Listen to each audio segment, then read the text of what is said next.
Itay, lahat ng yun inilabas niya ng bahay at binasag. Gumaan naman kahit papano ang pakiramdam ng tiyahin ko. Inabot din na mahigit 1 oras bago ko naisama si Mang Dante. Meron pa kasi siyang ginamot dahil din sa kulam. Alam niyo po ba na merong ginamot kanina si Mang Dante? Kinulam po yung babae na galing pa sa malayong lugar. Hindi po kaya nakulam din ang Tia Silvia? Yan din ang naiisip ko, kaya albularyo ang pinatawag niya. Sana gumaling na si Tia Silvia. Matanda na siya para maranasan ang ganong paghihirap. Iniisip ko kung sino kaya ang nasa likod ng nangyari kay ate. Wala naman po kasi akong nababalitaan na kaaway niya.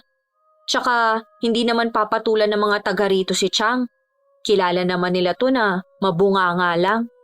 Oo nga, isa lang ang naiisip ko. Ang nanay mo. Magagawa kaya yun ni Inay? Sana nga'y hindi siya. Makalipas nga ang nakakainip na sandali, lumabas na rin ang albularyo. Hindi rin siya makatingin ng diretsyo. Nang tanungin siya ni Itay kung sino ang kumulam sa kapatid niya. Sa huli sinabi rin ito. Hindi kami makapaniwala ni Itay na magagawa yun ni Inay. May malalim po na dahilan si Inay kaya niya yun nagawa. Huwag naman po kayong magalit sa kanya. Huwag kang magalala. Hindi ako nagagalit sa kanya. Buo na ang pamilya natin. Gusto ko na talikuran niya ang gawain yun. Kakausapin ko po siya. Alam ko na mas nananaig pa rin sa kanya ang kabutihan. Dito muna ako para alagaan ang Tia Silvia mo. Mahina pa siya. Kailangan niya ng kasama. Ako na po ang bahalang magpaliwanag kay Inay kung bakit hindi pa kayo makakauwi sa bahay. Salamat, anak. Nang sulyapan ni Itay ang kapatid, nakadilat na ang mga mata niya. Bakas pa rin dito matinding hirap na pinagdaanan. Hindi mo talaga ako iniwan. Hanggat kailangan mo ko, nandito lang ako sa tabi mo. Baka hinahanap ka na ng asawa mo. Umuwi na si Honey. Siya na ang bahalang magpaliwanag sa nanay niya. Huwag ka nang magalit kay Mercy.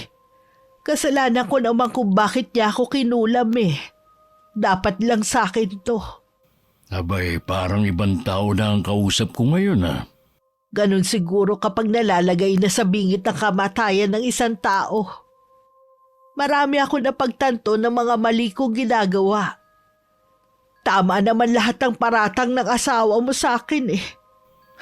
Nagbago ka na nga talaga. Himala nga siguro ito. Umasa ka na. Hindi ko na kayo pakikialaman ng pamilya mo. Nandito na lang ako para sumuporta sa inyo. Salamat, ate ha. Nakumbinsi ko si Inay na puntahan si Tia Silvia at mag-usap sila. Nagulat pa si Itay nang makita na kasama ko siya. Iniwan na lang muna namin sila para makapag-usap ng sarilinan. Ate, patawarin mo ko sa ginawa ko sa'yo, ha? Nadala lang ako ng matinding galit ko sa'yo. Ako ang patawarin mo. Sa dami ng mga nagawa kong kasalanan sa'yo. Ako rin ang humarang ng mga sulat sa mga anak mo noon. Binayaran ko rin si Loida para magsinungaling sa'yo. Yun ang dahilan kung bakit nagawa kong kulamin ka. Alam mo, napakaswerte mo kay Gerardo. Ni minsan hindi ka niya siniraan sa mga anak mo. Ako lang ang laging gumagawa nun. Mabuti hindi ko nalaso ng utak nila. Kalimutan na lang natin yon. Magaling ka na ba, ate? Oo, magaling na ako. Huwag ka na makonsensya sa ginawa mo. Isipin mo na lang naging daan yun para matauhan ako sa mga ginagawa ko. Hindi ko na ulit gagawin yon. Pangako. Pwede ba ulit tayo magsimula bilang magkaibigan? At kalimutan na ang nakaraan? Oo naman, ate. Matagal ko nang gustong makasundo ka. Wala akong kapatid kaya sabik din akong magkaroon ng matatawag na ate. Sa labas ng pinto nakasandal si Itay.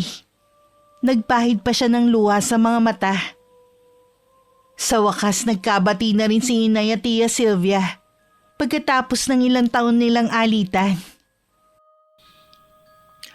Salamat naman, matatahimik na rin ang pamilya natin. Oo nga po. Mabuti na lang. Nagkausap na rin sila at nagkabati.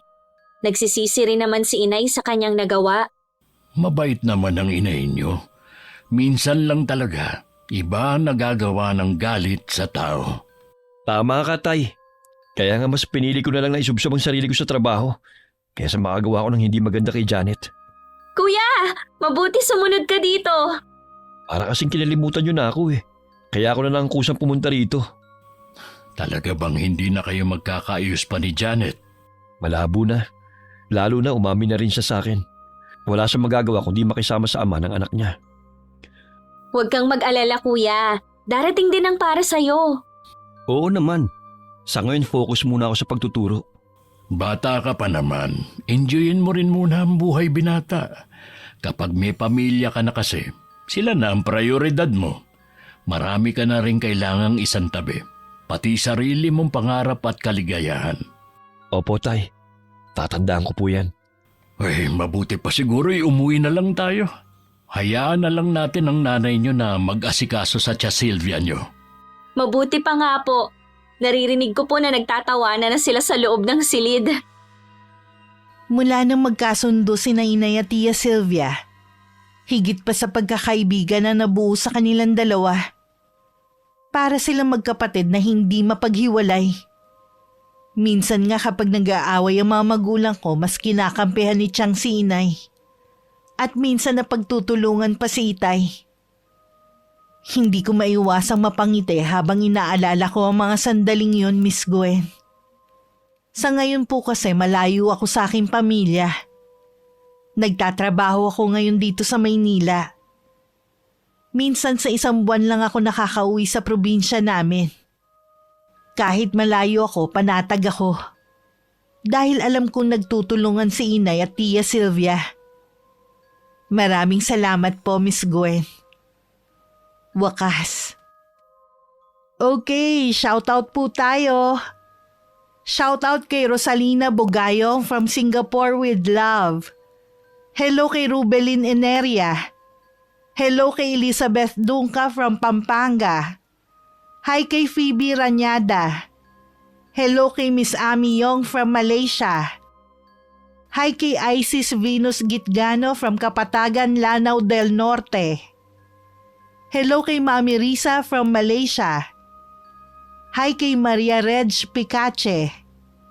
Hi kay Charmaine Garcia from Davao City. Hi kay Shelo Zamora Osma from Bicol. Hi kay Leonie Pablo from Doha, Qatar. Hi kay Valerie Joy Nadal from Kuwait. Hello kay Angelina Ignacio from